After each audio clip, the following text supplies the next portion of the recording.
I won't deny it, I'm a straight rider. You don't wanna fuck with me. Got the police bustin' at me, but they can't do nothing to me. Let's get ready to rumble. I'm really going on in the mind like the police bustin' get down for this, but they can't constantly hit the G.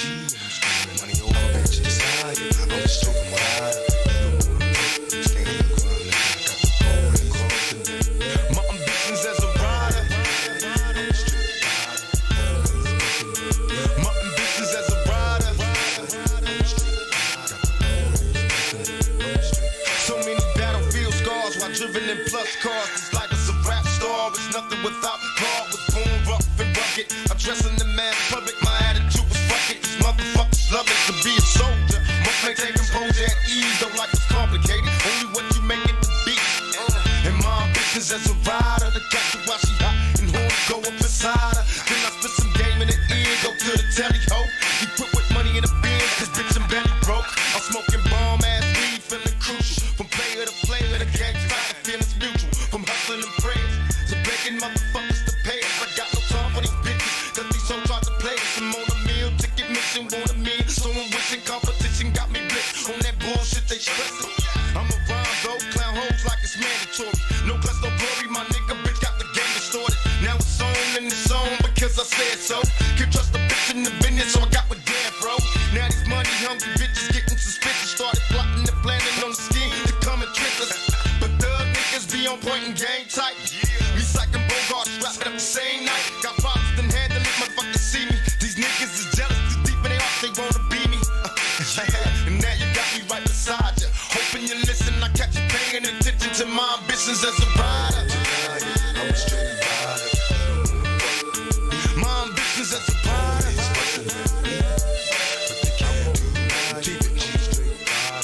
It was my only wish to rise above these jealous coward motherfuckers I despise. When it's time to ride, I was the first officer. Give me the 9. I'm ready to die right here tonight and motherfuck they life. That's what they screaming as they drill me, but I'm hard to kill. So open fire so you kill me, witness my steel. Spitting it adversaries, envious and after me. I'd rather die before they capture me. Watch me bleed, mama come rescue me. I'm suicidal, thinking thoughts. I'm innocent to every bullet flying when I'm caught. Fuck doing jail time, better days sacrifice. Don't get a chance to do me like they did my nigga tight. Thug it for life, and if you right, the nigga die for it. Let the motherfuckers try, at least you try for it. When it's time to die to be a man to pick the way you lead. Fuck beef and the police. My ambitions as a rider. I'm a straight rider. You don't wanna fuck with me. My ambitions as a rider. But they can't do nothing to a G. My murderous lyrics equip with spirit to the thugs before me. Stay off the block, you baby got, cause I know they coming for me. I've been hesitant to reappear. Been away for years, now I'm back. My adversary been reduced to tears. Question my method to switch the speed. Show us a bitch and bleed. Niggas civilian vibe. My mother's corrupt and see. Blast me, but they didn't finish. Didn't diminish my power, so now I'm back to be a motherfucking menace. They cowards, that's why they try to set me up. Have bitch ass niggas on my team, so indeed they wet me up. But I'm back, reincarnated, incarcerated at the time I called the break away to God made it. Listen with lyrics that's legendary, musical mercenary for money. I had these motherfuckers buried. Getting much mad at jail, niggas telling me to kill it. Knowing when I get out, they gon' feel it. Witness the realest of who rider when I put the shit inside you. Drive from all your people when they find you. But remind you, my history of proof authentic. Revenge on the niggas to play and all the cowards that was down with it. Now it's your nigga right beside you. Hoping you listen, got you paying attention to my ambitions as a rider. I'm a straight rider. You don't wanna fuck with me. My ambitions as a rider. But they can't do nothing to a G. I won't deny it. I'm a straight rider. You don't wanna fuck with me. Got the police bustin' at me. But they can't do nothing to a G. And I'm screaming. I won't deny it. I'm a straight rider. You don't wanna fuck with me.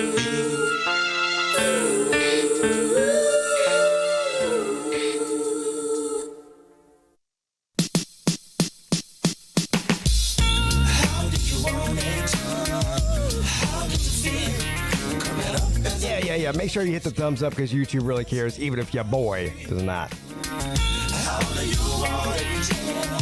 How do you feel? Coming up as a nigga in a cash game, living in a fast lane. your hips and push your ass out. Got a nigga wanting it so bad I'm about to pass out. Wanna dig you, and I can't even lie about it, baby. Just alleviate your clothes, time to fly about it. Catch you at a club, oh shit, you got me feeling. Body talking shit to me, but I can't comprehend the meaning. Now if you wanna roll with me, then here's your chance. Do an 80 on the freeway, police catch me if you can. Forgive me, I'm a rider, still I'm just a simple man. All I want is money, fuck the fame, I'm a simple man. Mr. International, player with the passport. Just like a ladder, bitch, get you anything you ask for. It's either him or me. Champagne, Hennessy, favorite of my homies when we floss on our enemies. Witness as we creep to a low speed. Keep what a hoe need. Pump some whole weed, pump you don't need. Approaching hoochies with a passion, been a long day, but I've been driven by attraction in a strong way. Your body is banging, baby, I love it when you flow it. Time to give it to daddy, nigga, now tell me how you want it.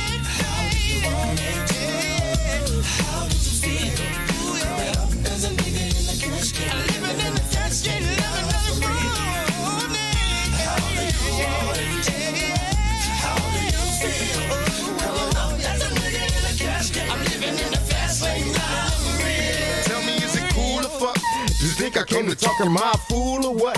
Positions on the floor, it's like erotic. Ironic, cause I'm somewhat psychotic. I'm hitting switches on bitches like I've been fixed with hydraulics. Up and down like a roller coaster. I'm up beside you, I ain't quick until the show is over. Cause I'm a rider, in and out just like a robbery. I'll probably be a freak and let you get on top of me. Get the rockin' these nights full of Alizé. A living legend, you ain't heard about these niggas play these Cali days. See, Lawrence Tucker, use a motherfucker. Instead of trying to help a nigga, you destroy your brother. Worse than others, Bill Clinton, Mr. Bob Dole. You're too old to understand the way the game's so. You're lame, so I gotta hit you with the hot facts. When some release, I'm making millions, niggas top that. They wanna sit to me, they'd rather see me in the cell. Living in hell, only if you of us a little tale. Now everybody talking about us, I could give a fuck. I be the first ones to bomb and cuss. Nigga, tell me how you want it.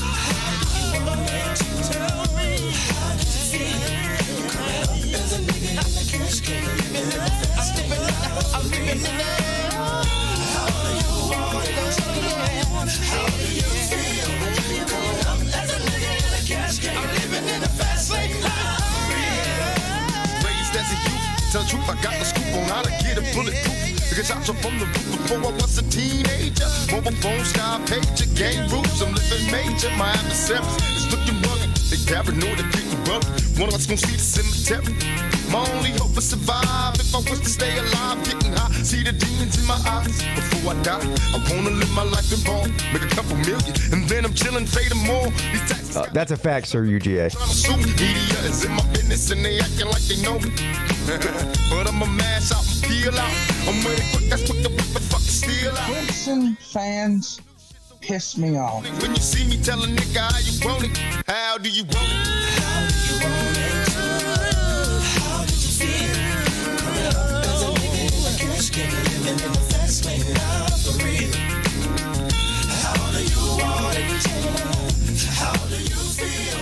Coming up as a nigga in the cash game, living in the fast lane, not for real. How do you want it? How did you feel? Coming up as a nigga in the cash game, living in the fast lane, not for real. How you want it? How do you want it?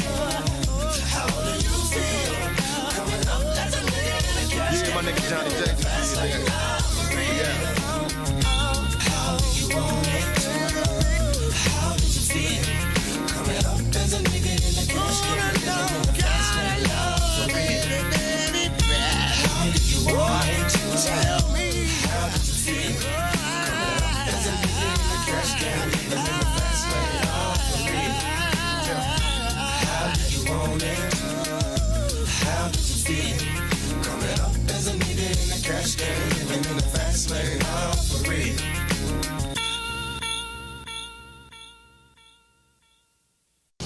Oh, PigskinPeete is an island boy, and amazing and fantastic, yo. They got the best college football YouTube channel. Yeah, a huge college football fan. We understand it's a Clemson Tigers. They rep it to the top, and the ACC, yo. And the live shows are so underrated on YouTube. We want to say shout out PigskinPeete. We want to say shout out PigskinPeete. Coming from the island boys, you better keep it like it's our white one. Tell that boy you better keep that gun. I'ma do it while I'm staring at the sun. I've been really out to fool gazing. Saiyan. I've been in the pool, I'm staying. I'll pull it like a Super Saiyan. Yeah. And you the best, so keep on going. Don't let no one stop you, yeah. Alright, PigskinPeete, keep doing your thing. You got it from the island, boy. Yeah, we out, man. Yo, yo, yo, yo, yo. What's up, everybody? It's your boy, PigskinPeete. Happy Wednesday to everybody. Man, it's great to be back with y'all, man. It feels like I've been gone for like a year. But as far as the live shows, man, it's been a couple of weeks, man. So we had the Slob Olympics a couple weeks ago. And then last week, of course, I got the Rona from Mike Vick. So I was laid up for a couple of days, so I couldn't do the live show then, the call-in show. This is one of my favorite things that I've always done on YouTube, is the call-in shows, because I like to hear from all of you. Of course, if you want to call in tonight, the number to call in is 864-207-4522. 864-207-4522. I hope you can grace me with your presence, and everybody else too. What's going on here? Let's go ahead and just, you know what? We're not going to beat around the bush tonight. I did have something I wanted to talk about, but I feel like I'm beating a dead horse with this deal here with the divisions in football. Now the Big Ten, what's that commissioner of the Big Ten's name? Michael something, the guy that completely shit the bed and screwed the entire 2020 season up during COVID. They started late, the whole thing. But one thing that they have done that I can applaud is getting rid of divisions. You guys know how I feel about this. This is a very touchy subject, too, and I learned that, especially with the SEC fans, mainly, is the division thing.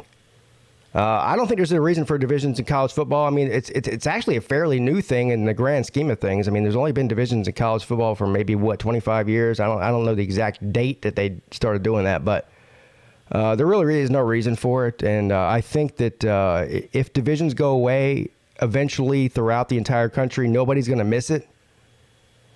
And you'll see a lot more compelling matchups in conference because every single conference, with the exception, well, the Big 12's in its own category because they don't have divisions anyway. But the majority of all of the conferences in college football are very top heavy in one division.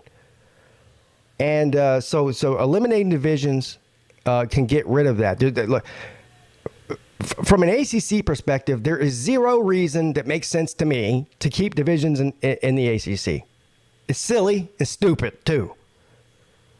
And I think we might be heading towards that sooner rather than later, which is music to your boys' ears here.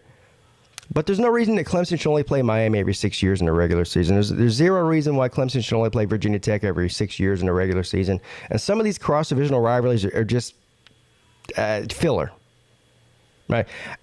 Well, here, one of the biggest things that people argue about as far as Clemson is concerned is their cross-divisional rival that they play every year, Georgia Tech. Now, there's clearly, I was about to say half of the Clemson fans really care about Georgia Tech rivalry, quote unquote rivalry. I don't really know if that's true. It's probably more than half. I think I'm definitely in the minority. I could give a shit if Clemson plays Georgia Tech every year. There's this feeling that they've been playing each other for so long. They're so close together, geographically, and they're both engineering schools. This is the quintessential nerd rivalry, right? No, look, I understand if you're an engineering major at one of those two schools, that somehow you feel some sort of a connection to that, but nobody else gives a shit. I'm telling you. If people cared about engineering rivalries on the football field, then they would be out there doing math problems, not throwing footballs. It's okay. I promise you, if the Georgia Tech and Clemson game goes away every year, you'll get over it really quickly. I promise you. It'll be okay. I'll go ahead. I'll get you an emotional support dog, or maybe even an emotional support nerd in C-Dog. You'll get over it. But I like the way this is going with the trend trending towards getting rid of divisions. The Big Ten, shockingly, the first conference to really take this idea seriously, and I commend them for that. And I hope that the ACC follows in their footsteps. I honestly do. All right, let's see who's in the chat here real quick, and then, of course, we'll get right to the phone lines. No reason to beat around the bush tonight. What's up, Matt Dummett? Let the big dog eat. Christopher McDavitt. Tiger Nation, my brother for life, says R.I.P. Tupac. Yeah, so this is a little of an inside thing here. The Boss Babe show just ended. It went on for like 4 hours with Mrs. Peete, Battle Angel, and, of course, Tiger Cat. But Vic Tube came in there, and he was trying to figure out a conspiracy for the Luanon tomorrow morning, and somebody suggested the Tupac conspiracy. So that was the reason for that. Kevron Harris, what's up, buddy? B Bean. Traveling Fool says, yo, yo, yo, yo, yo, yo, yo, yo, yo, yo. I don't know if I've ever actually counted the yos. Let's do this here. I'm going to count it. Ready? Yo, yo, yo, yo, yo, yo, yo, yo, yo, yo. What's up, dude? Sir UGA is here. D4. The really only injured slob. I was injured, then I went to hurt, then I went back to injured, and I think I'm hurt again. I don't know, because I haven't gone to the doctor. I'm somewhere between injured and hurt. I don't know if there's another category you can put me in, but I'm somewhere between there. What's up, Mayhem Matthew? Luke Walker. Michael Hogue, Rack Dog. Pizza Woman says, I'm here anyway. Well, that's not a ringing endorsement. You mean you're here anyway, but like I'm at the bottom of the list of things you could be doing right now. You're so bored that you're watching Pete. That's what I get out of that. Either way, I'm still glad that you're here. Crimson Brave, Vic2 Productions, D4 Sports, thank you for the super chat, sir. Says, support the show, guys. Keep the shows alive. Yeah, there is a super chat option, obviously, below, and also a Cash App and a PayPal in the description. Nobody's obligated to do anything monetarily to support the show. Watching is just enough, believe me. But everything that you can do to support the show is definitely appreciated and does not go unnoticed. Thank you, Battle Angel, Bama Banker, LW, Fish and Football, OMG divisions changes would hurt my feelings. Yeah, I don't know what the deal is with that. What's up, Wahoo Brad?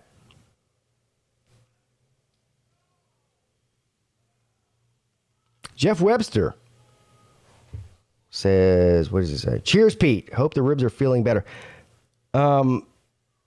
They feel better every morning, and then they feel worse every night. It's the weirdest thing. So, yeah, I mean, they still hurt. I don't know what to tell you.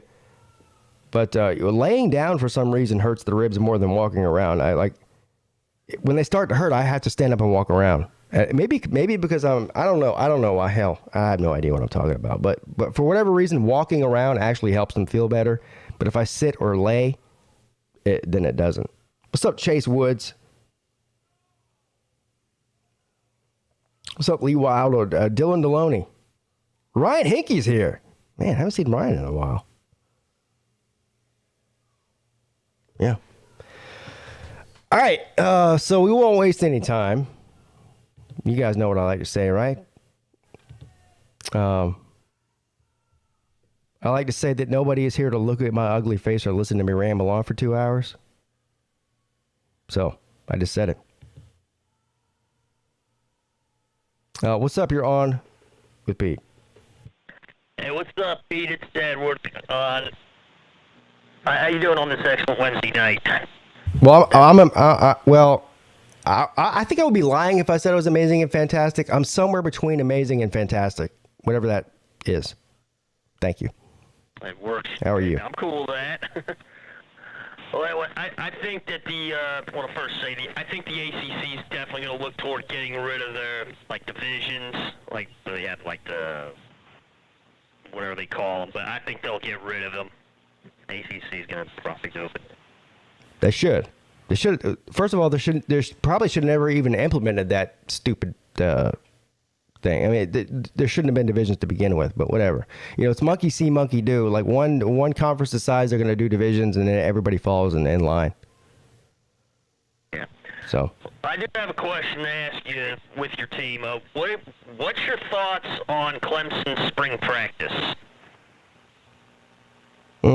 So you know what? To be honest with you, I haven't followed it that closely. Other than injuries and things, that's what I'm more concerned about, and some of the new players that come in.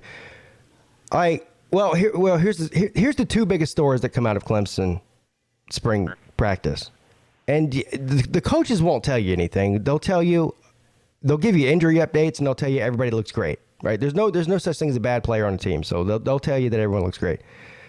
DJ Uiagalelei, the ukulele, losing 25 pounds has been a big story. And actually, I was actually pretty shocked when I saw a picture of him. He doesn't even look like the same guy. So that's a big story. And then some of these freshmen coming in, especially Adam Randall, wide receiver from the state of South Carolina. This guy looks like DK Metcalf. I mean, he I don't know how old he is, 17 or 18 years old. The guy looks like he's 30, and he's been in the NFL for 2 years. I mean, physically, I'm not talking about the way he plays, but physically, the guy is completely jacked. And he's a big guy, and he's a fast guy. If he can stay healthy, he's going to be something serious. Other than that, though, we had an offensive lineman that is out for the majority of the season, which is bad news for Clemson offensively. Because he's a junior, he's an upperclassman. Other than that, just the same old. Nothing groundbreaking. All right, cool, Pete. Thank you for answering my question, and I'll look forward to the StreamYard Monday night lunch money show. Yes, sir. Thank you, Edward. All right. Edward checking in.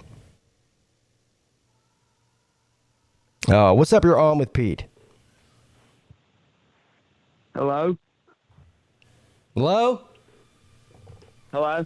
Hello? I want to talk about... I want to talk about Brian Kelly and LSU. All right. Let's do that then. So what do you think about the BK hire? Do you think LSU has a shot at winning the national championship, respectfully, in the next 5 years?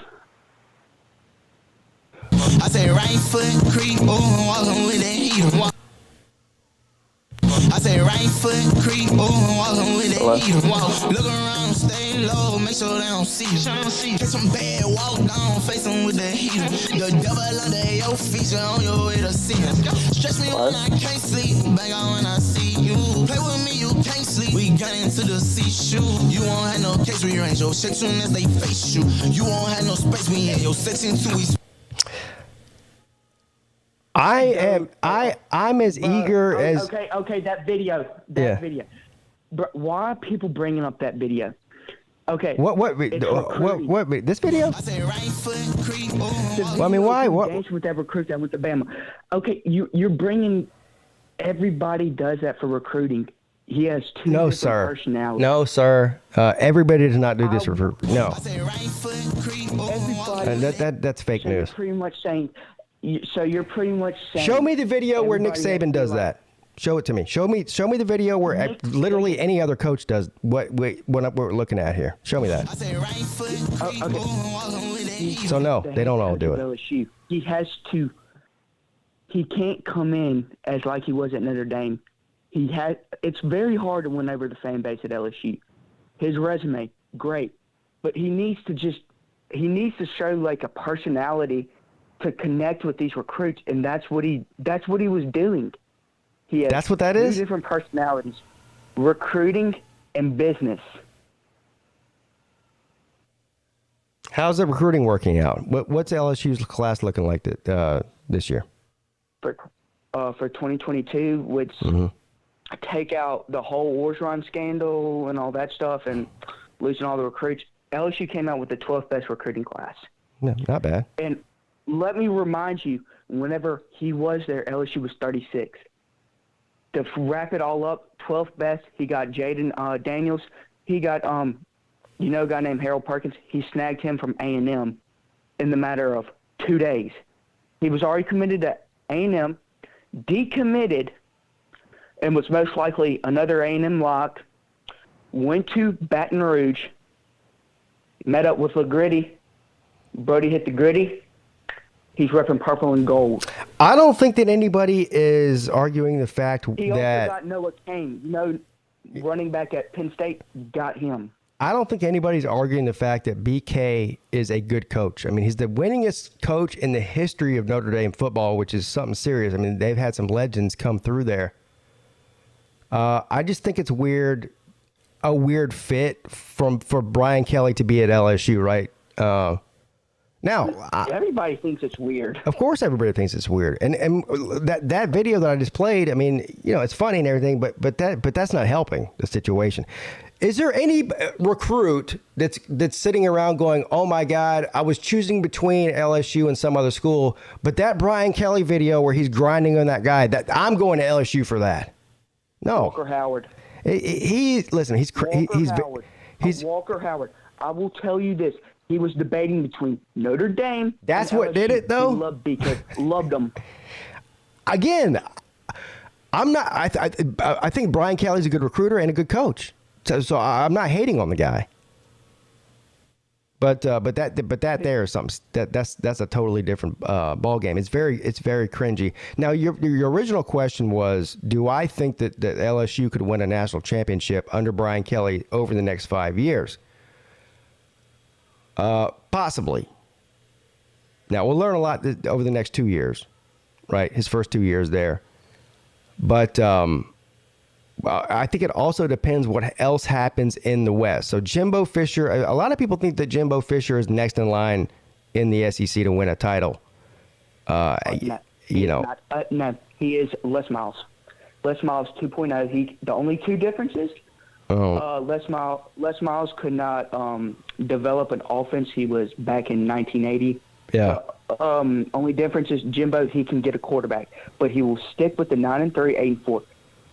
I need to see something to change my mind, because the only reason why he won that national championship in 2013 was because of who? Jameis Winston. The rest, what has Jimbo done?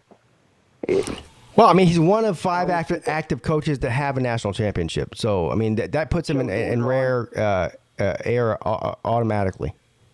Like, so, I mean, you just called me and asked me about about Brian Kelly. How many national championships does Brian Kelly have? As a matter of fact, Brian Kelly, every time he goes to a major bowl game, gets smoked. Jimbo Fisher don't have those problems. Major bowl game this year and lose, and they had a 21-point lead, and Brian Kelly was not on the sidelines. Wasn't he already in Baton Rouge? But Brian Kelly has but Brian Kelly before this year has a long history of losing big games in the postseason. Forget this year. There's a big the reason why. Okay, I can back this up any day of the week. The only difference is Notre Dame recruits athletes, academics first. LSU does not give two flips about academics. That is such a cop-out. It's such a cop-out for Notre Dame, and I know they like to. Yeah, and I'm not saying Notre Dame's not a great academic school, but they pretend that they don't make exceptions for football players over the general population of the school, which is completely false and a lie. Of course they do. Of course they. Same thing with Georgia Tech. You telling me and Calvin Johnson? I'm not saying the guy's an idiot. I don't know. I mean, I'm sure he's a very smart guy, but is he a Mensa student? Is Calvin Johnson like the smartest guy that ever came through Georgia Tech? No. But he's the greatest football player that ever came through Georgia Tech, though. And the only reason that he probably went to Georgia Tech or got accepted there is because of his physical ability, not his brain. Okay, then why did Brian Kelly leave Notre Dame if he was there for 11 years and he decides to, okay, I'm 60 years old. People who are 60, they tend to say, this is where I'm staying until I retire. No, he jumped the ship and said, F it, I'm going to the SEC. You're asking me why Brian Kelly went to LSU instead of Notre Dame? The reason is because do you know what he was getting paid at Notre Dame? Like $3 million a year. like $3 million a year. That is on the low spec. Well, is there an SEC coach, maybe other than Vanderbilt's coach, that's making less than that? No. They're paying this guy $9 million a year now. That's the reason. I mean, he got a $6 million raise a year. $6 million. Yeah. But say if USC was after him, say between USC and LSU, and he chose LSU over USC, that shows that he wants to win a national championship before he retires. He can't win one at Notre Dame.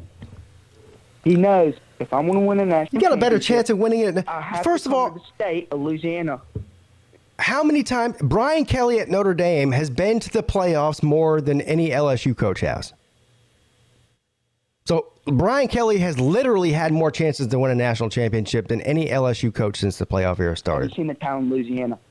I will argue this all day. Have you seen the town in Louisiana? Have I seen the LSU, talent in There is Louisiana? no ungodly reason why LSU should not be the best team in the West. There's no reason why. There's no reason. I mean, there might be one big reason, or not a big reason, maybe a short reason, Nick about Saban a over there in 5'4" Tucson. reason, He is and his name is ripping Nick apart Saban, Louisiana, sir. North Louisiana.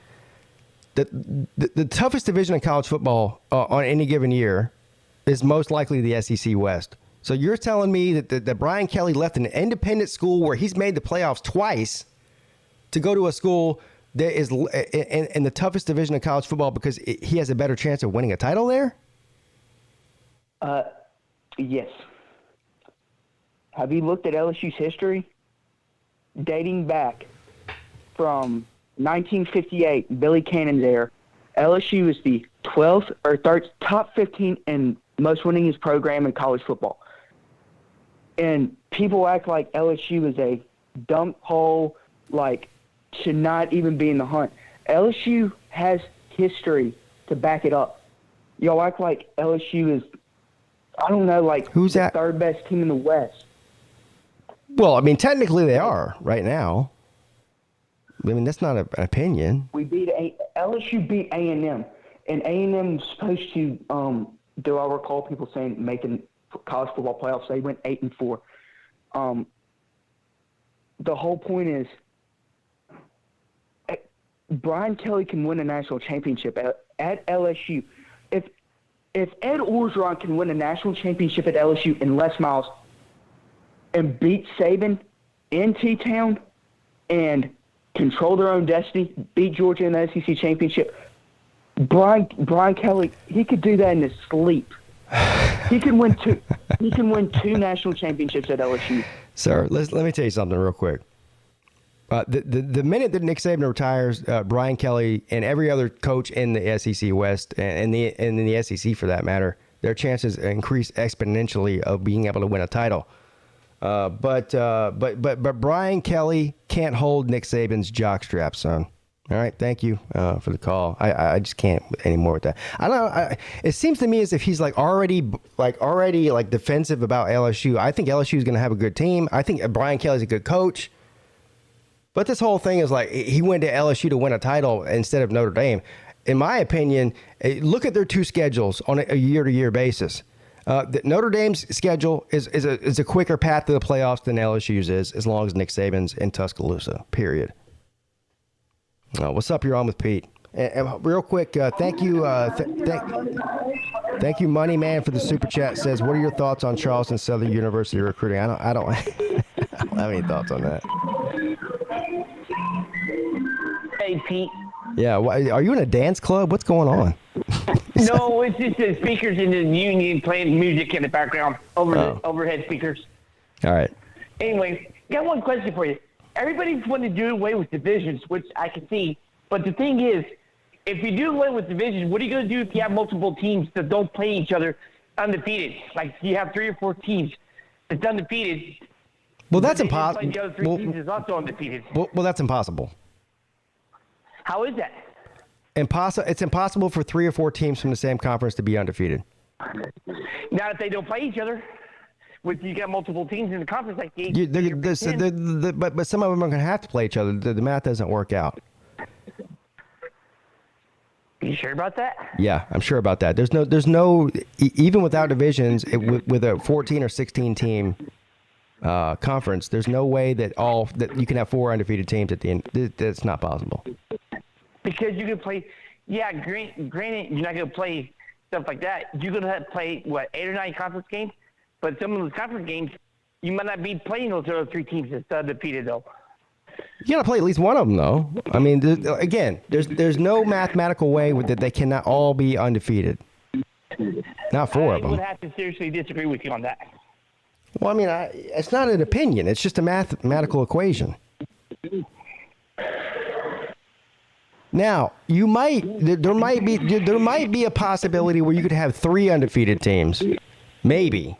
In that situation, I mean, there's definitely tiebreakers, right? You would have a common opponent. But not only is there not any way for one of them to have played each other in the regular season, but if you go past that, there's no way that they don't have a common opponent. You would agree with that, right? Yeah. So, I mean, there's a possibility. Yeah, so there's tiebreakers as far as that goes. But my point about it, think it is, though, if you have 3 teams, though, and 2 of them didn't play this one opponent, the other that's undefeated did play, how you still go figure who's the 2 that going to play the conference championships? There's definitely ways to figure this out. I haven't sat down, but I can tell you that first of all, the idea that you can have 4 undefeated teams in a conference is not happening. I mean, it's not happening. Most likely, it's not happening. But I'm just throwing the possibility out there. So I mean, you don't have 4 undefeated teams in all of college football in one year, let alone from the same conference. That's not happening, sir. Sure. So. No, I was just going to say it like that. And if they do away with the divisions, how long do you think it'll be before they do away with them? Well, that's a good question. I don't know because it seems to me the Big Ten is on the fast track to do it in the next couple of years. I don't know if it's going to. I'm guessing it's not going to be this year, but probably the year after. And the ACC, I think, is next in line to do that. I don't know about the Pac-12. Obviously, the Big 12 is restructuring, and hopefully they keep their format, even though they're adding teams. And I think the last conference, if they do it, will be the SEC. I don't think the SEC. I don't think has any interest in their mind to get rid of divisions. They like the way that it is. So I don't know if you'll ever see that. That is true, though. And I just want to get your take about it. But anyway, thanks for taking my call. Have a good one, Pete. All right, man. Yeah. Yeah. No, I'll just teach you about it later. Have a good one. All right, buddy. Thank you. Yep.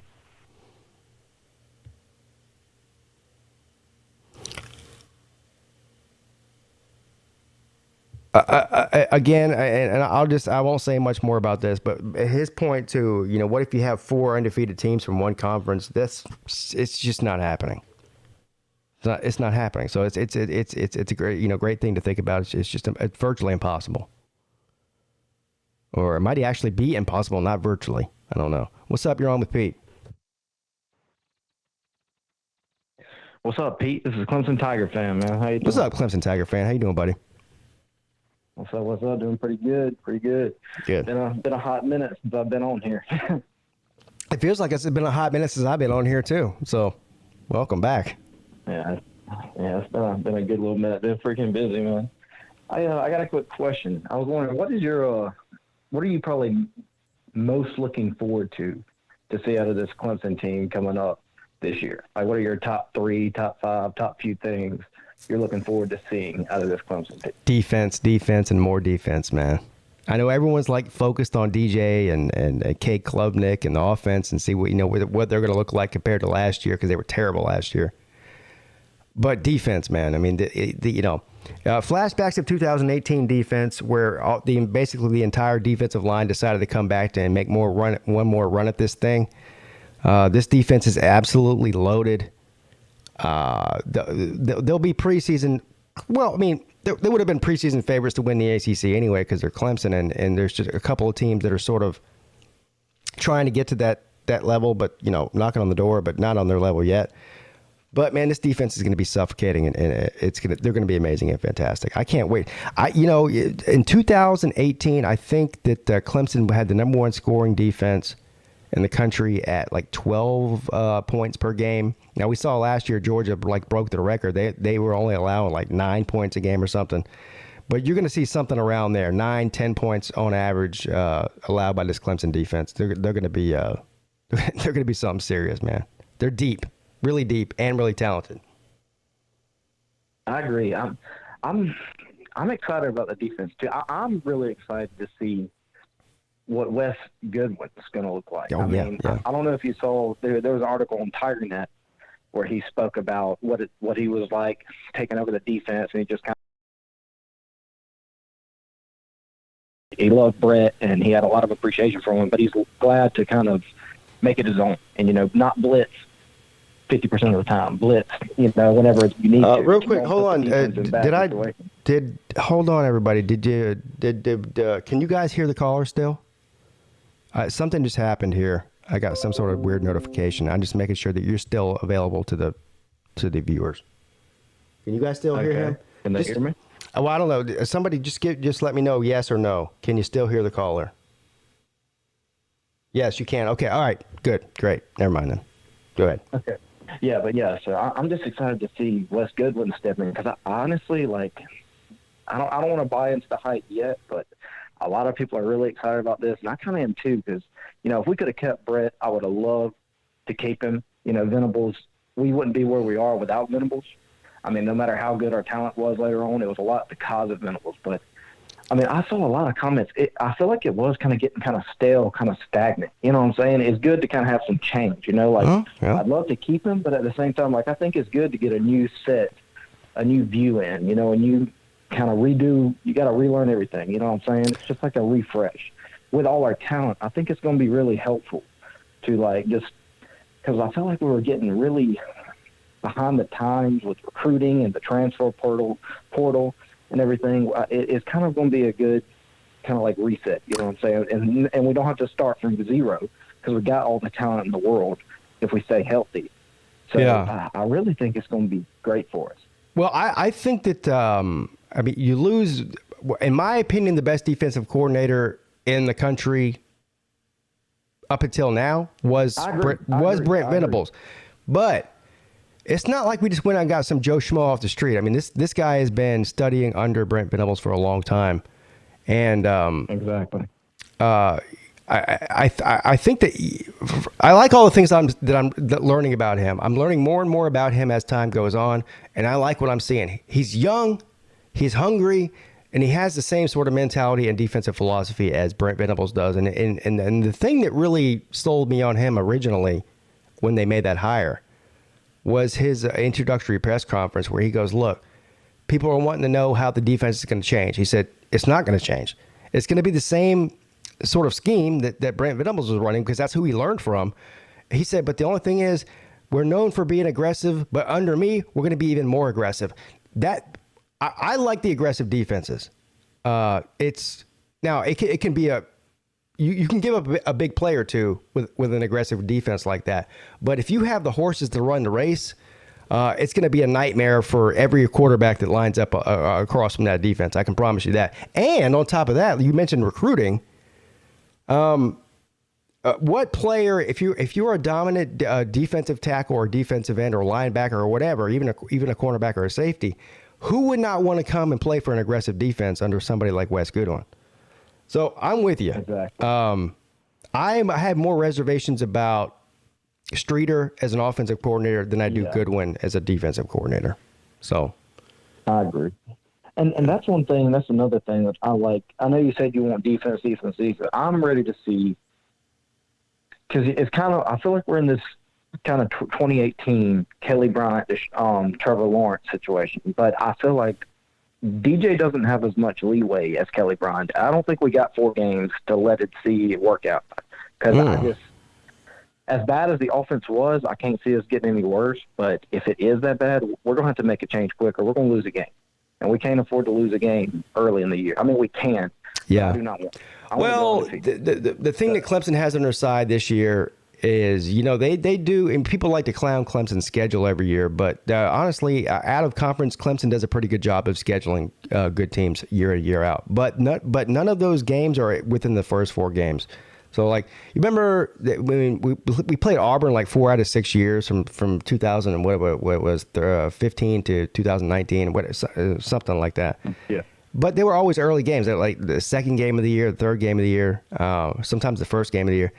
We don't have that problem this year. We have basically 4 bye weeks. No disrespect to anybody that Clemson's playing in the first 4 weeks. I mean, Georgia Tech's for the kickoff game, but really no real threat in the first 4 games. So Dabo Swinney has the luxury of playing both of those guys and letting them duke it out those first 4 weeks without the real threat of a loss, Yeah. But I don't know. I don't know if I agree with you about that, about DJ. As far as Kelly Bryant, the comparison there. I mean, Kelly Bryant wasn't a 5-star quarterback like DJ was, and I think that DJ probably has a little bit of a longer leash than Kelly Bryant did. That's what I'm saying.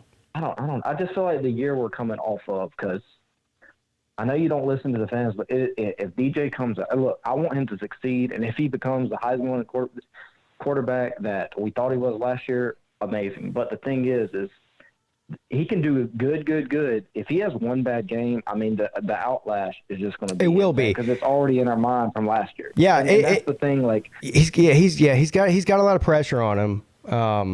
But the thing is, I feel like that DJ. I feel like that DJ definitely had a terrible year last year. There's no doubt about it. And there's a lot of reasons that people are, or excuses that people are making for the reason he had a bad year. But again, I still think that he had. Listen, Dabo Swinney loves DJ, and that's all that matters. Yes, definitely. So I don't have any reason not to trust Dabo Swinney. If it came down to the come down, I think Dabo Swinney would bench DJ, but I think that he does believe in him. There's no doubt about it. It's not lip service. It's not fake news. It's not, just trying to make the fan base feel better about it. Dabo Swinney really does believe in DJ. And I have no reason to doubt Dabo Swinney until I see. Now, if he goes out there and lays an egg the first couple of weeks, you're right. There will be a backlash with Cade being there behind him. But I think that Cade coming in is probably the best thing that could ever happen to DJ. It'll probably light a fire under his head. I agree, but the thing that I just think, and I say this, I don't want to seem super negative, but I kind of almost think he should have transferred, because it really would have hurt us if he did, because we don't have that leader. But the thing is, no matter what DJ does, it's never going to be good enough. If he has this Heisman season, he'd get through halfway, and he's having this amazing season, and he plays one bad game. I mean, same old DJ, I love the fact that DJ played not good. The offense didn't play well for the vast majority of the season. I never heard DJ. I never looked at him on the sideline and watched him sulk. I never heard him complain. I never heard him make excuses about, I had a shoulder injury or my knee was hurt or whatever. So he gained my respect in that way. DJ, he is not a quitter.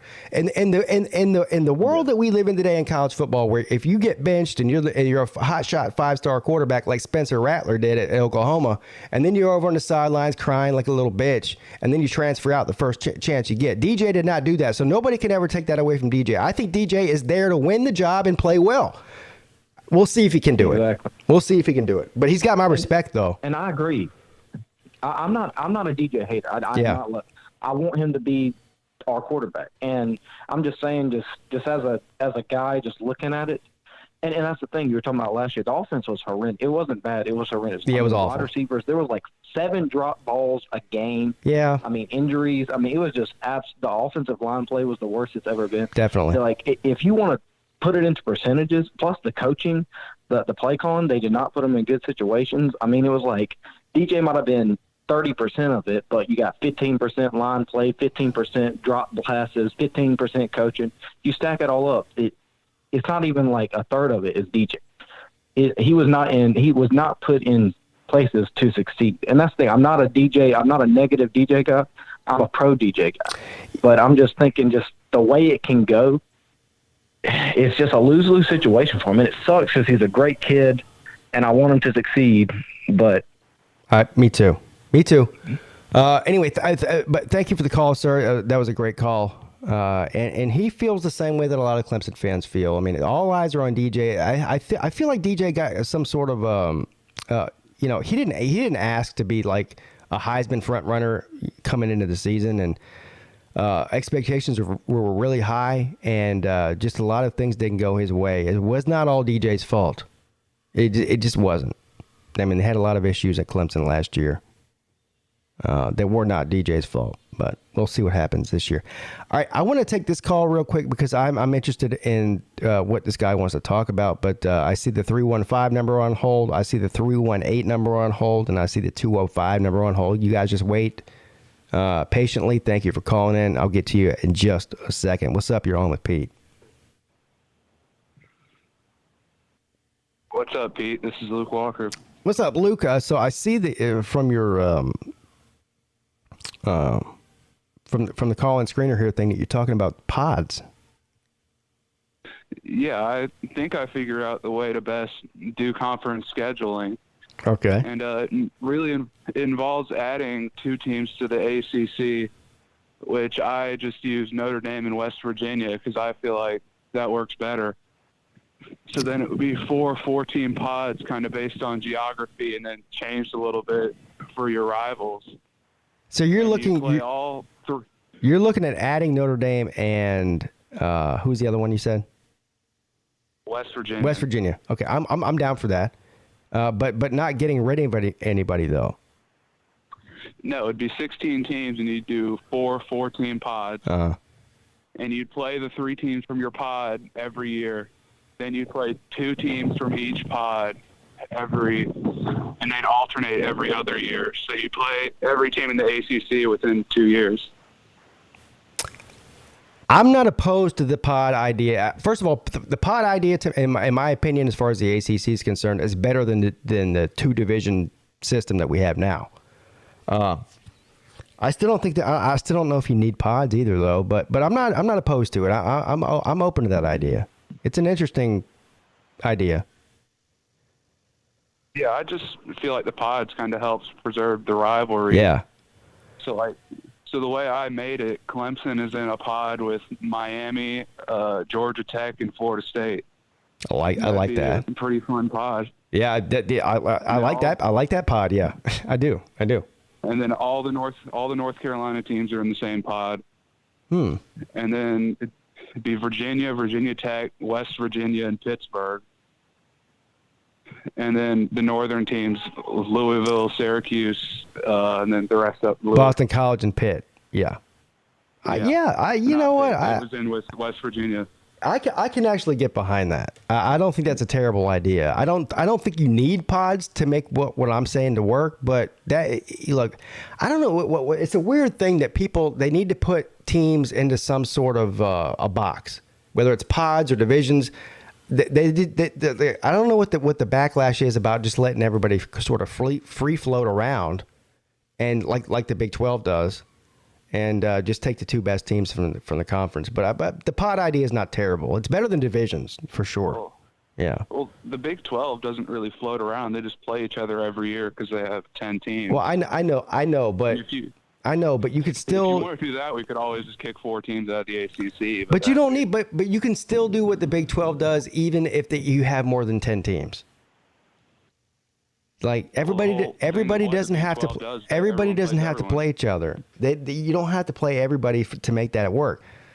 You don't have to. Yeah, I know that. I'm just saying the pod system kind of standardizes it, so nobody can really complain about getting screwed on their schedule. Yeah. I mean, in a certain way, the pod system is sort of like breaking 2 divisions into 4. I mean, but I understand. I still like that better than the divisions, but I personally, here's in my perfect scenario, and again, I understand that I am in the minority here, so I'm not saying that I'm right and everybody else is wrong. This is just my personal feelings on it, right? I would rather just see no divisions, no pods, nothing, and sort of a rotating schedule throughout the ACC from year to year. And then the 2 best teams at the end of the season play for the championship, sort of like the Big 12 does. That's the way I would like to see it. But I don't know. What do you think? Do you think that it's more likely that the ACC does what I want or goes to the pod system if they get rid of divisions? I mean, it might be more likely that they do your system because I don't know how likely it is that they add 2 teams to the ACC, and it's kind of hard to make pods out of 14 teams. Right. Well, that's a good point too. Yeah. I don't know. I'm not convinced that the ACC is going to go to add West Virginia or Notre Dame. First of all, Notre Dame is holding all those cards, right? So they'll stay independent as long as they possibly can, and maybe they can add West Virginia. And if they add 2 teams, and Notre Dame's not one of them, then it will probably be some group of 5 school, I would think. West Virginia's be like an App State or East Carolina. Yeah, because I don't think that outside of West Virginia, I can't even think of another Power 5 team that would make a jump from another conference to the ACC. Can you? I mean, I don't. Not really. I don't think any of them make sense. It'd be a bunch of SEC schools, and that's not going to happen. Exactly. Right. Yeah. So anyway, I like the pod idea. It's not terrible. Not terrible. And believe me, if I thought it was terrible, I'd let you know. So it's not a terrible idea. To me, it's the second best scenario behind my idea.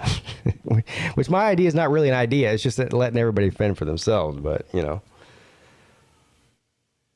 So traveling full. I feel like teams would find a way to complain with just kind of everyone rotating. Better than what we have now, though. I mean, literally everything's better than what we have now. Yeah, I was going to say, it's really dumb that Carolina plays Wake Forest every 6 years and that we had to schedule each other out of conference. Right. Yeah. It's dumb that Clemson only plays Miami every 6 years. It's dumb that Clemson only plays Virginia Tech every 6 years. Pitt, you go down the line. And for some reason, they hold on to these quote-unquote rivalries, but with Clemson and Georgia Tech, they play every year. But most people throughout the country, or all people throughout the country, and only a very small sector of both Georgia Tech and Clemson fans really give a shit about that rivalry. It's not a rivalry as far as I'm concerned. It's just a game we play every year. But that's just me. Yeah, I mean, it does make sense for them to protect a rivalry in each division because, Carolina and State play every year because of it and all that type of stuff. And you can still do that, too. I still want Clemson to play Florida State every year. That actually is a rivalry as far as I'm concerned, football-wise. But, yeah, you can still and you can still make that work whether you do a pod system or, like what I'm talking about, a free-floating system. You can still maintain one of those conference rivals. Now, you might have to sacrifice another one because a lot of these teams, they feel like they have more than one conference rival. You're going to have to pick the best of the 2 or 3 that you feel like you have and make that work, and then the rest of them are going to have to float. But people will get over it real quick. I think they would. Yeah, I feel like it'd be a little more difficult for people like Carolina to get over those. It'd be like you're picking between Duke or State to play every year. Yeah. And you kind of hate both of them. Right. Anyway. All right, I like that idea, Luke. Thanks for the call, brother. I'll look forward to talking to you again soon. I'm just trying to move on from get through these calls here. Man, the phone lines are on fire tonight, man. Thank you guys for calling in. Appreciate it. What's up? You're on with Pete.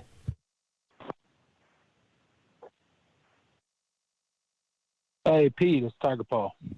What's up, Tiger Paul? How you doing, buddy? Hey, man. How you doing tonight? I am somewhere between amazing and fantastic in some undisclosed location. I hear that.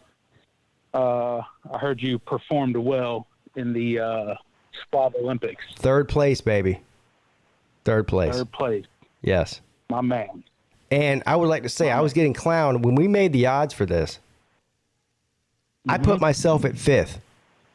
And everyone was like, oh, yeah, of course, Pete puts himself at 5th. Why wouldn't he?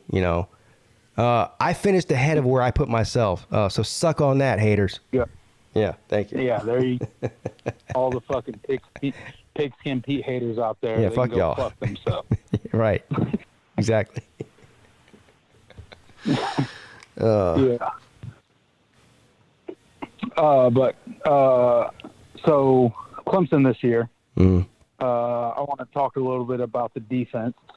I think we're going to have a killer defense this year. And I know everybody's talking about Brent Venables leaving, and by no means am I a Clemson fan that's going to dismiss the fact that Brent Venables is leaving or has left Clemson. Right. But I do think we hired the right guy to replace Brent Venables. We'll see. I mean, what are you? I mean, I think you agree with me on that. I think we hired the right guy. Well, at the risk of sounding like anytime that you're somebody like us, right, who's a complete homer, and we admit we're homers. Yeah. Of course you're going to build. Of course you're going to build up the guy, right? We still need to see what's going to happen. So I mean, there's nothing to go off of because he's never been a defensive coordinator before. So we have to see what happens. Now, on a scale of 1 to 10, like how confident am I that he can continue the defensive dominance presence that's been at Clemson for the past 8 years or so? I'm pretty confident that he can do that, but it's one thing to be confident about it and a whole other thing to actually do it. So we'll see. Yeah. But Clemson, and this is the reason I love Dabo Swinney. He knows to get the right people on. I mean, he's been through a bunch of. One of the things that really got under my skin when Venables left and Tony Elliott left was everyone was like, yeah, they're the guys that have been there. Dabo Swinney has been through multiple coordinators in his time at Clemson. And one thing that we know about Dabo Swinney is you could say what you want to about him and his coaching ability. He knows how to get good people into the organization. He knows what he's doing when he's hiring people. That is actually his biggest strong suit. So I have no reason to doubt it. If Dabo Swinney thinks that Wes Goodwin's the best hire for Clemson, I believe him until somebody gives me a reason not to. You know what I mean? And here's like everybody talking about Dabo Swinney, and I get it. If you're outside of the program and you're not a Clemson homer, like I completely get it. Like some people hate Dabo Swinney. They hate what he says in press conferences and whatnot. And I completely get it. I could see it if he's not, your cup of tea or he's not for your fan base. Well, let me tell you, all these people, all these Dabo Swinney haters, if they were his coach, they would be screaming his praises. I can tell you that right now. They'd be screaming his praises. And one thing I can tell you is Dabo Swinney is the ultimate CEO of Clemson football. And I can tell you this, he's all about winning. And if he didn't think Wes Goodwin could get it done, he would not have hired him. Oh, no. He would not have hired him if he didn't think he could get it done. Yeah. Well, first of all, you're speaking on the Dabo haters. Virtually every single college football fan base, if Dabo Swinney was their head coach, they would love him. They only hate him because he's Dabo Swinney, and they hate watching Clemson win. So don't you think it's funny that like Dabo Swinney and like Nick Saban kind of say the same things, and Nick Saban they're very similar. Praised for saying the things that he says. Yeah. And Dabo Swinney just gets I mean, there is a lot of similarities. A lot of similarities between Dabo Swinney and Nick Saban. You're right. There are. They have a different approach, but they have different personalities. They have different personalities, but their approach to the way that they run their organizations, programs, are very similar. Mm-hmm. Very similar. Yeah, absolutely. And I think Dabo Swinney gets killed where Nick Saban gets praised because he has all these national championships. But I mean. Well, he's 20. He's 20 years older than Dabo is. So, or not 20, but close to it. Powerhouse program when Dabo Swinney came. Yeah. And he has had, countless 10-plus win seasons since 2011. He's had 2 national championships. I mean, what is there? Sorry, I'm looking at the chat. This Pigtail Pete guy. First of all, where'd you get that profile picture? Damn, that's some old school Pigskin Pete photo there. He says, I'm the real Pigtail Pete. This guy taking phone calls is a phony. You can call in if you want to, real Pigtail Pete, and show everybody how real you are. Go ahead, Pigtail Pete. Yeah. All in. Yeah. Be about it. Be Don't about talk it. about Yeah, it, don't be talk about it. Be about it, bitch. And that's the difference between the real Pigtail Pete and the fake one. Is I am about it. He's not. Absolutely. Also, I wanted to talk a little bit about the Deshaun Watson trade. Okay. How do you think they'll fare in old Cleveland up there? And I know a lot of people are talking about, how in the world did Deshaun Watson, pull off this trade and get $230 million guaranteed because he has 22, some odd,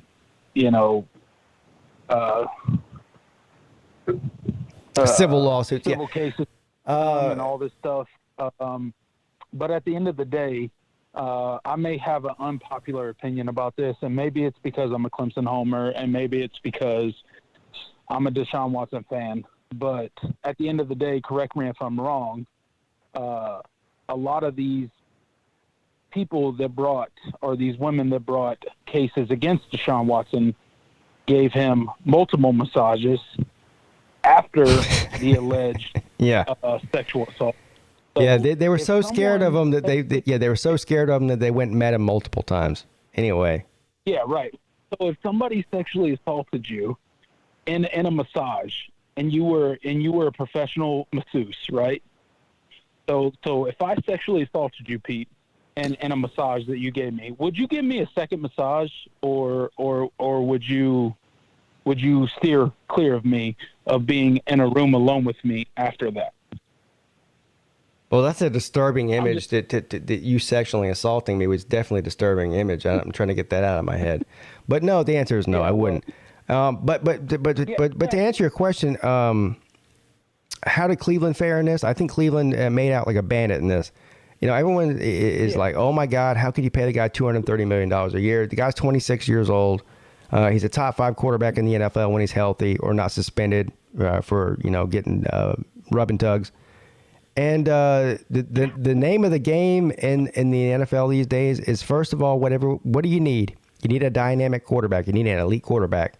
The days of winning Super Bowls just based off of defense are virtually over. I'm not saying it can't happen. I'm just saying you're more likely to win a Super Bowl with a dynamic quarterback than not. Quarterbacks don't grow on trees. Every single new quarterback that's coming in right now is an experiment. He's proven in his 5 years in the league that he is at the top of the game, and so and also financially. All these teams, like look at Green Bay, they're giving Aaron Rodgers $50 million a year. $50 million a year. Patrick Mahomes is making over $40 million a year. Josh Allen's making over $40 million a year. And there's 2 or 3 others. So he's in that category. But 5 years from now, by the time that this contract is over with, there's going to be 20 or over 20 franchise quarterbacks making over $40 million a year. So as far as I'm concerned, The Browns got a good deal. Yeah, they got a great deal. And at the end of the day, look, these are civil suits. There was no criminal charges filed, or at least they weren't upheld. Yeah. There was no criminal charges brought on Deshaun Watson. And he has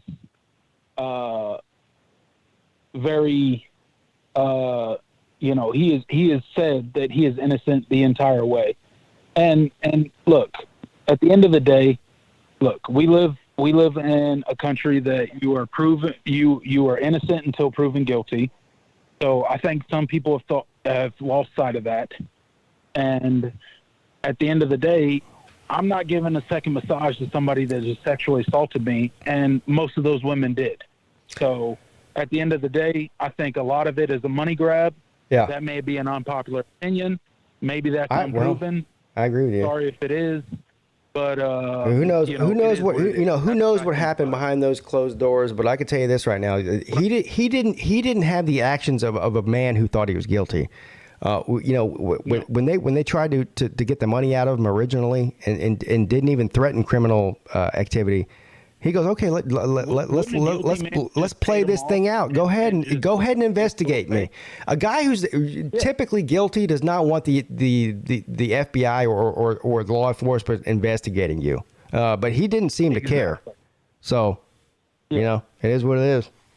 Didn't seem to care. I'm just saying. Yep. I'm just saying. Yep. All right, Tiger Paw. I got to move on from you, buddy. But thank you for the call. It was amazing and fantastic. I'll talk to you again soon, buddy. Absolutely, man. All right, man. Tiger Paw Craven checking in. The whole Deshaun Watson thing is interesting to say the least, but a lot of people feel a certain way. Like, I don't really see, like most people, I am sort of, even though I'm a Deshaun Watson fan and a Clemson fan, obviously, I am sort of neutral on the whole thing. Like, I sat back and just kind of watched this whole thing play out over the past year. I didn't really say much about it because I didn't, I definitely don't want to go out and defend some sort of, woman abuser. No, I'm definitely not.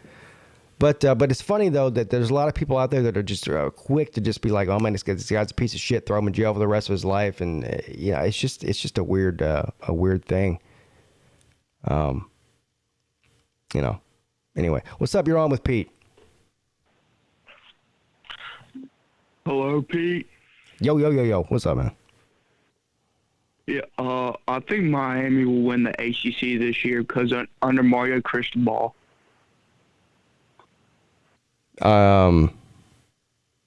Okay. Yeah, I think they'll go 15-0. I think Mario Cristobal, he's the guy, and I think he will dethrone Dabo, and you'll see the Miami dynasty back with Jimmy Johnson. And who is the best coach other than Mario Cristobal in the in the Pac-12 when all those past 3 years that Mario Cristobal was at Oregon? The head coach at Oregon State. The head coach at Oregon State was the best coach in the Pac-12? Yup. He had a great personality. The players loved him. You can't beat the guy at Oregon State. He should be the head coach right now, the head coach at Alabama.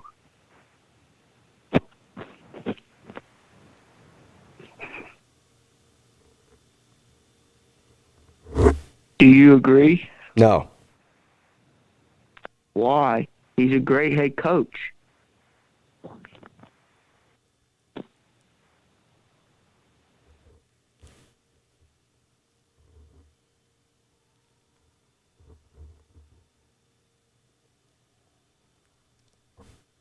So how long before Mario Cristobal dethrones Dabo Swinney in the ACC?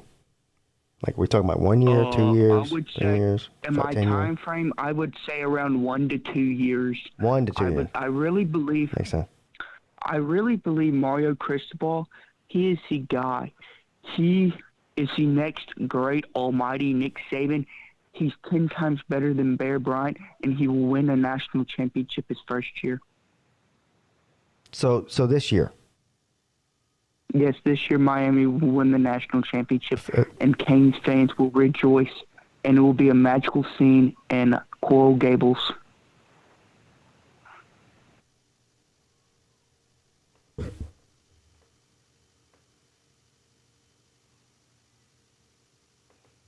I agree with you.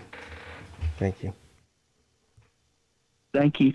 Yeah. I really believe in Mario Cristobal. Do you believe in Mario Cristobal? No. Thank you.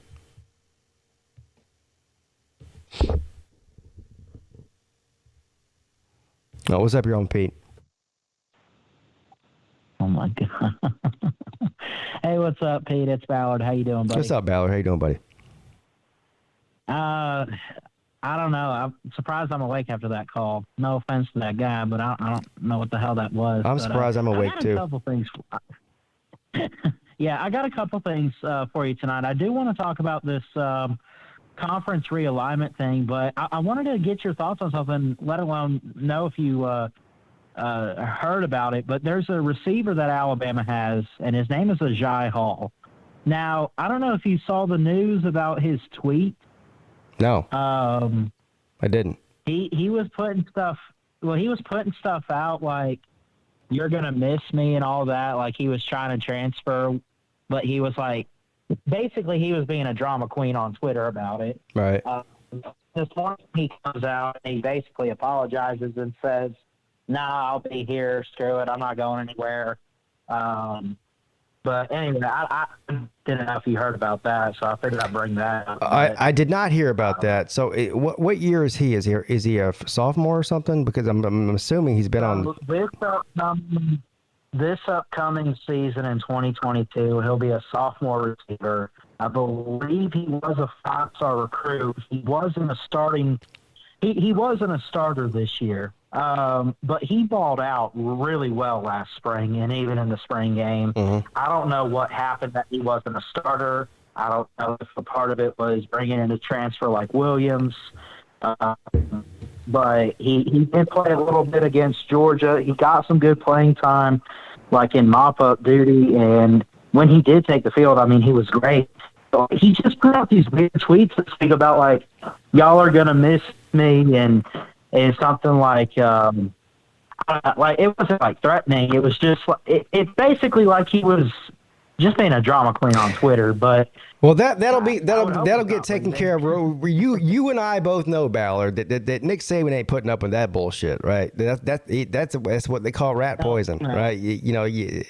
No better way to poison a team from the inside out when you have somebody doing some shit like that on social media. But that's the world we live in today. You know, I mean, 20 years ago, this wasn't even something that anybody had to worry about. A player going rogue on the internet because it just didn't exist then. But it sounds to me like he's immature, and I'm sure that'll get taken care of really quickly. Either it'll get taken care of, or he won't be on the team much longer. You know, I don't care how good he is. I mean, look, you got to earn your spot on the team, and I mean, not only this past season, at some point someone asked him about Ajay Hall, and he said that he was great, but just wasn't putting in enough effort like the other receivers were. Because you got to think, we had John Mechie even before injury. I mean, we had Williams and Mechie and Slade Ball, and so he had a couple of. You're breaking up really bad. I can't really hear you, so I have to let you go, Ballard. I don't know. You have bad phone service or something. I don't know. But here's what I can tell you. This problem will fix itself. Alabama is a type of team that's not that shit's just not gonna fly. He's probably already been contacted by his teammates and probably Saban himself. And like, look, dude, if you have any aspirations of being an important role in this team, then shut the fuck up, you know. But I'm sure they didn't say that. They said it a lot nicer than I would. But it is what it is. What's up? You're on with Pete.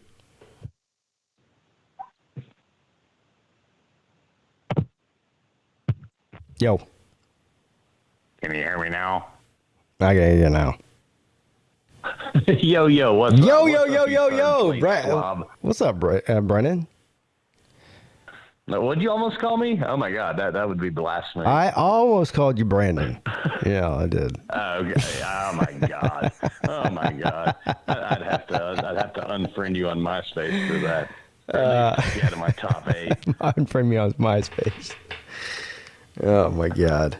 So did you hear a couple of callers ago that said that Mario Cristobal is going to go 15-0 this year, dethrone Dabo Swinney as the best coach in the ACC, and I think he said something along the lines of, make his march towards being the greatest coach of all time and dethrone Nick Saban. What do you think about that? Yeah. What was his name? Nostradamus or something? I don't know. I don't know his name. I'm down with the guy. I'll join that cult. I'll join that cult tomorrow. Yeah. But right. But I'm not drinking the Kool-Aid. Yeah. I don't know if that's Kool-Aid or some serious tequila there. Whatever he's drinking. Yeah. Hey, you mix them together. We used to make. That's probably not a YouTube. Okay, family show. Remind myself. So yeah, I haven't heard. I'm glad to see that you finally kicked the brown bottle flu. It definitely wasn't the brown bottle flu. I've been dealing with the brown bottle flu for the past 20 years, but this was something totally different. It was yeah. And of course I actually never took a COVID test, so I can't confirm or deny whether or not I actually had COVID But I can tell you, I've been sick. You know, I've had the flu before, and I've had other sicknesses before. This was nothing like that. It was totally different. It was unique. Was it worse than your monthly visitor, or? What? A monthly visitor? Winding it up. Listen, D, I'll bring you some cheese next time. Yeah. Next time. All right. So, yeah. Bring me some wine too. Yeah. The Rona's not any fun if that's what you had. I think I definitely had it. Yeah. I'm about 90% sure I did. And also, I don't want to put your personal stuff out on the internet, but you know how you talked to me about what happened with Ms. Traveling Fools when she got the Kung Flu? The same thing's happening to me now. I was actually going to call you about that. I'm not going to say what it is on the air because it's just first of all, no one cares, but I'm having a similar issue that she had. And is she doing better now? Yeah, actually finally doing better, but yeah, that went on for like a month. Oh God, it's only been a week for me, and I'm seriously concerned because I'm like, I've never had that issue before, But yeah, well, I guess eat a lot of fruit. Is that your advice? Eat a lot of fruit? I guess I will. I guess tomorrow morning the first thing I'm gonna do is go get some fruit. Yeah, that's probably the best idea. Did that work for her? Yeah, well, I mean, Yeah. Seem to have, I guess. I don't know. You give me a call off of this, and we'll talk about all that. Yeah. No. But seriously, I am going to give you a call because it's the first person I thought of when I was having this issue. I was like, man, that's exactly what Traveling Fool said happened to his wife. So yeah, it's just endless. But yeah. Yeah, but so the slobs was fun though overall. I haven't really had a chance to talk to you. Everybody's been sick since we got back. Yeah. Well, we're sick individuals anyway, so it only makes sense. Right, exactly. But that was a good time. That was a really good time. So you think you can improve your finishing next year, or? Well, I'm trending in the right direction. I went from 10th to 3rd. So if I continue to go in the same direction, now you were second, or depending on who you ask, you might have been even first. But we won't want to get into that. But officially, yeah, we don't need to go there. Officially, you said you finished second. So the way I look at it, man, it should be me against you, battling it out for first place next year, second and third place. This year. Well, that was what I was getting at, because, I know I gave in Sea-Dog's thing, I already said that I was going to, just take down Golden Blue Dude next year.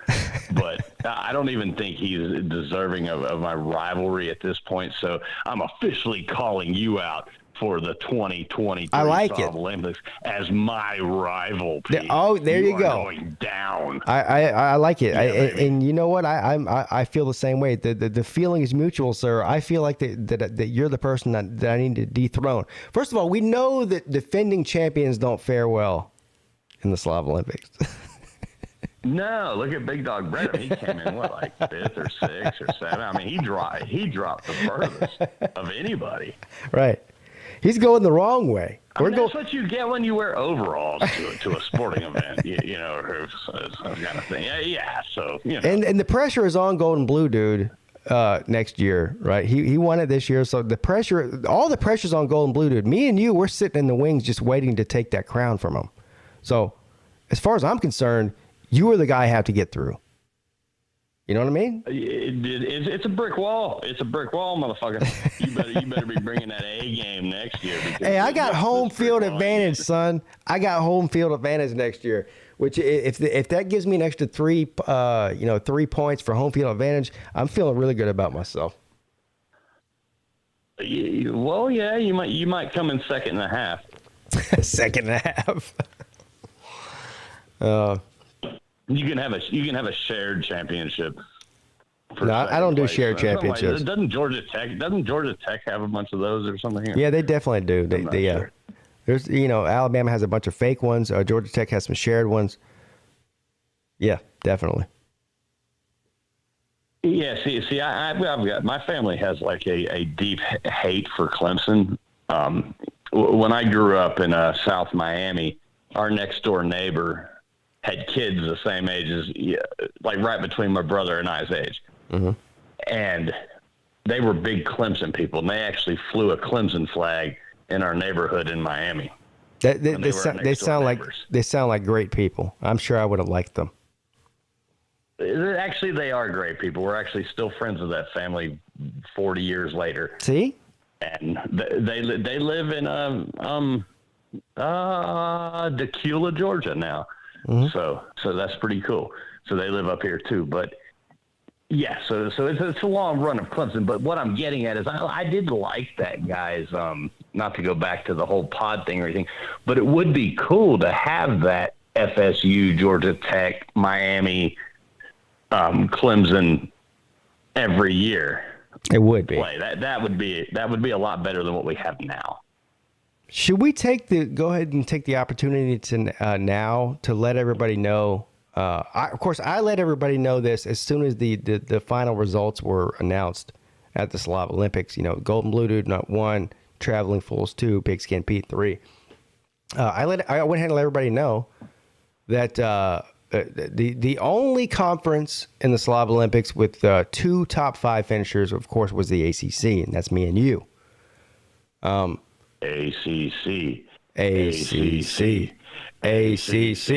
Yeah, ACC, yeah. And of course we did the chant right there in the super spreader pool area. And but yeah, so I think we need to add more ACC teams. I mean, we need what do we have now? We have Miami, several Miami guys, two Clemson guys, me and Huffer Billy. We need to add another one of those at least. And I think that who was the somebody just called in earlier? They're coming. And I'm just drawing a blank now. Another Clemson guy. Anyway, we need some representation. We need a ringer. We need some representation from North Carolina. Hopefully, Luke Walker can make it next year. We need some representation from possibly a Virginia Tech team, a Virginia team. Wahoo Brad. I know he's a Virginia fan. Whatever other ACC team. Does Virginia Tech have fans? They do. Yeah. Okay, cool. Not many, but yeah. So I think next year, what I'm getting at here is we need the ACC to take over the Slavs, and we could possibly get 3 out of the top 5 finishers from the ACC. What do you think about that? Well, that would be awesome. Yeah. What, two out of the top 3, right? Yep. And one of them wants to be an ACC guy. I mean, the one's begging to join the ACC anyway. That's a great point. Like having 3. That's a great point. So the winner of the Slav Olympics, Golden Blue Dude, he probably should be in the ACC too. That would have been the first, second, and third place guys all from the ACC. That's a great point. I mean, wannabe ACC. You know, it's yeah, you down with the ACC? Yeah, you know me. I mean, come on. Hey. You down with ACC? That should be. You should make a song with C-Dog. That should be the start of your show with the whole. You down with ACC? Yeah, you know me. You down with ACC? That'd be kind of cool. I'll take that. You started out with that. I'll take that into consideration. Not a bad idea. You don't have bad ideas, do you? I have lots of bad ideas, but they come out after a bottle of Jack Daniels. Right. You don't ever, Mrs. P doesn't ever want you involved in my shenanigans like that. Oh, listen, you have no idea. I feel right in with that. She's a lawyer, though. She is a lawyer, so that might benefit. So yeah, we'll have to talk about this on the off the grid phone call as well. Yeah. But all right, cool. Well, I'll let you get on. All right, man. Just wanted to come on here and bother you, but glad you're feeling better. Glad everything's good. We'll talk to you soon. All right, man. Listen, I'm above ground. Every day above ground is a good day for PigskinPeete. You know what I mean?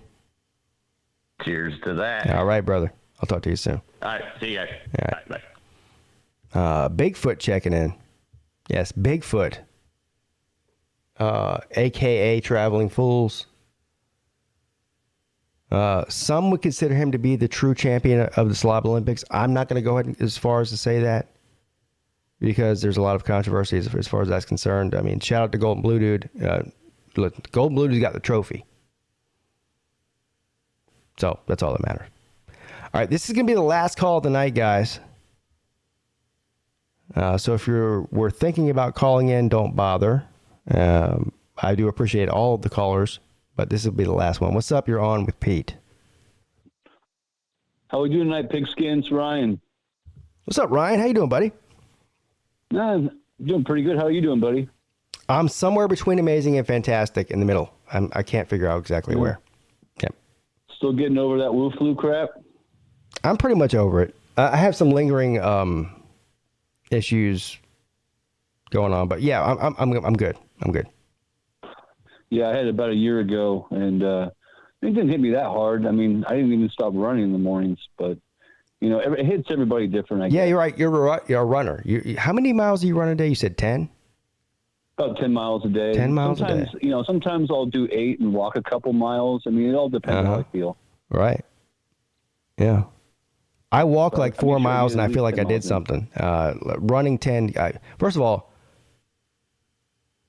well, never mind. I was about to, but running 10 miles every day is impressive. I don't do that. Say how you feel. Say what you were going to say. Say how you feel. Well, it's not about how I feel. I was about to say something that I shouldn't say. But my point is that I'm a pretty American. I'm a pretty active person, especially for my lifestyle. Right? I mean, drink a lot. I smoke cigarettes. So, but I'm pretty active, but not near as active. I mean, I'm not running 10 miles a day. No, I'm not doing that. I drink a lot too, but I can't say the same for smoking. I don't smoke, but yeah. I understand. It's a terrible. A lot. You know, it's a terrible habit. So what do you say? Yeah, smoking's a terrible habit. My worst mistake I ever made in my life. That's what I tell my oldest son's 14 now, and I'm a pretty tolerant person, right? Like even with my kids, I'm not very judgmental. But I tell him, I said, look, man, whatever it is that you do, don't start smoking. Don't be like your old dad. Worst mistake that I ever made in my life was starting to smoke. Worst mistake. I regret it to this day. Yeah, I understand that. Yeah. I understand that. Yeah. Have you ever thought about vaping? I've done that before, yeah. I did it for like a year. I actually quit smoking for like 6 months completely and started back. I don't know, I'm an idiot. I don't know what to tell you. Why don't you get one of those? They got vaping cigarettes now that can do way more damage, nicotine wise than a cigarette can. Yeah, if that's the issue. Yeah, I don't know, man. It's not your thing. I don't enjoy vaping. I do enjoy smoking. That's the problem, is I enjoy it. Mm-hmm. But I do need to quit. I always said that I was gonna of course when you're like 25 or 30 years old, you're like, oh well, by the time I'm 40, I'll quit. And then of course I turned 40 and didn't quit. So yeah. I do need to quit though. It's extremely difficult to quit smoking. It's very difficult. Very difficult. Yeah, well, speaking of kids, you're not going to believe what I got today sent home from my son's school. My boy's in 7th grade, my oldest, comes home with this paperwork that looks like an official, city school district of, where I live. And it says on here how you can basically now pay for your kids' grades. Yeah, they said that they're losing money, even though I live in a very wealthy area where, they're not hurting for funding. And it actually said that we're desperate for funding, and you can actually now pay to have your kids get better grades. Let's see what it said here. Pay to have your kids have better grades. Oh my God. Yeah. It says if you don't want to pay anything, your kid can get the most you can get is a C+. For a $20 donation, you can get a B-, a $40 donation, a B, $70 donation gets your kid a B+, a $100 donation gets an A-, a $150 donation gets them an A, and a $225 donation gets them an A+. So my wife and I go bonkers this evening. We were freaking out. Yeah. Calling the district, calling the local news stations, calling everybody saying, is this a death of meritocracy? And finally found out that it was a hoax letter sent home by a rogue history teacher. A rogue history teacher. Yeah. Everyone watch out. Rogue history teacher on the horizon. Damn. Yeah, I was furious. Yeah, What and the I'm going hell? to the office tomorrow morning. I'm going to raise all hell. 'Cause Yeah. This ain't cool. Yeah, This paying ain't for cool. grades. That's a California thing, buddy. That's where you live, man. But I don't live in an area like that. I Most know. of the I'm just people in my messing with area are pretty based. I'm So just this has messing never with been you. an issue. I think what the teacher was trying to do was show that meritocracy is more important than, being that woke crap, but it backfired because it infuriated half of my district. I mean, what? bunch of parents But why do teachers feel like they need to step What happened to just teaching and being a good teacher and doing the best by your students? Why does every teacher feel like they have to be some sort of a mercenary now? I don't get that. Yeah, an activist. Yeah. I don't get it either. Right. Yeah, and it's not going to fly because, I'm going in the office tomorrow. I'm going to raise all hell either way. I'm bringing the letter in, and I'm just going to sit there and shove it down their fucking throats. I'm sorry to cuss. No, but I'm you just tell them, pissed. son. Yeah, tell them. I am pissed. Yeah. I'll be pissed too, actually. How I'm would not you going to feel lie. If your kid came home. Oh. My son came home. Sorry, go ahead. No, I'll be pissed too. Yeah, believe me. Yeah, I understand how you feel. Yeah, he came home. He was pissed. My son, he had early developmental issues. He had some speech impediments. He rose above it. I taught him how to work through these things. And now he's in advanced courses getting straight A's, even though, they first said that he was autistic. He's not autistic. He just had speech issues when he was really young. He worked through those things. He's doing great now. He gets straight A's, plays, in band. He does a lot of extra curricular activities. And he comes home freaking out, saying, Mom, Dad, what did I do wrong? And half his class was freaking out at the end of the day. And to get a letter like this, I was furious. So this isn't going to fly. I'm going in. I'm going in like a banshee out of hell. I'm sure you're not the only one that got that letter that was pissed. Oh no! All the parents in that class got a letter. Yeah. And I'm sure we're all going to be in line tomorrow morning for school to just ream out the administration building. This teacher's going to see it. This teacher's going to pay for that shit. I'm furious. Yeah. But yeah, sorry. I didn't mean to just. I don't know. Sorry, I'm just venting. I just got this letter a few hours ago, and my wife and I are just now getting over the fact that it's fake. But still, just pissed off. No, I understand. Yeah. But yeah, it's been a long time since I talked to you. How you been doing, buddy? Well, I've been good, man. It's been a crazy few weeks. We had the Slav Olympics. That was, we were there for 4 days in Tennessee, and then got back. We all got sick, and just sort of trying to settle in. Back into normal life. Oh, good to hear. Yep. Good to hear. Your kids and everybody else doing okay? Everybody is besides you. Everybody's tip top, mother effing Magoo, as Rod would say. Tip top Magoo. That's good to hear. That's good to hear. Yeah. I haven't called in a while, just making sure everybody's doing fine. I know I didn't really want to bother you all that much because I knew you were playing for the Slav Olympics, but yeah, I figured now that it's over, I just give a call and say hi to everybody. Well, I appreciate you calling in. Of course, I appreciate everybody that calls in.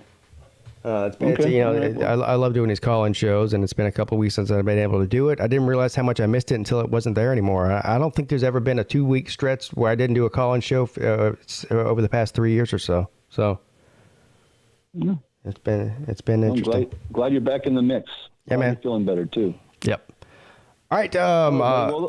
Yeah. Go ahead. I was just gonna say, all right, buddy. Well, I'll let you go. And Yes, sir. Just, get back to your family and enjoy your family, and God bless you and yours. Yeah, you too, buddy. Thanks, Ryan. All right. Ryan Hinkey checking in. Sorry, Nate. I see you're on the line. I'm going to end the show, though. You just called in too late, buddy. That's all. But here, Nate, here's what I'll do for you, Nate. Friday night show with me and Tiger Baskins.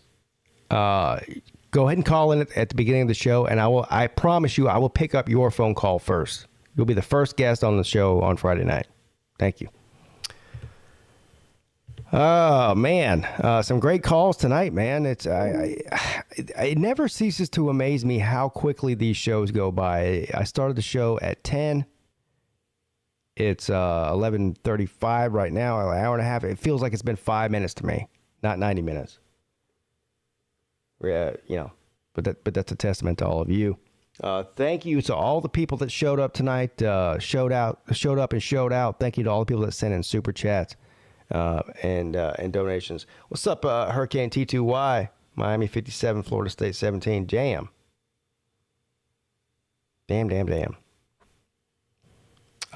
Anyway, it's been fun. It's been amazing. It's been fantastic. I will see you guys. Well, first of all, I'll probably see you tomorrow for another walking and talking video. But I'll certainly see you again on Friday night at 10 p.m. with me and your boy, Tiger Baskins, for another amazing and fantastic live call-in show. Don't do anything I wouldn't do, which is basically nothing or everything. I'll see you guys soon. Your boy, Pigskin Pete, checking out.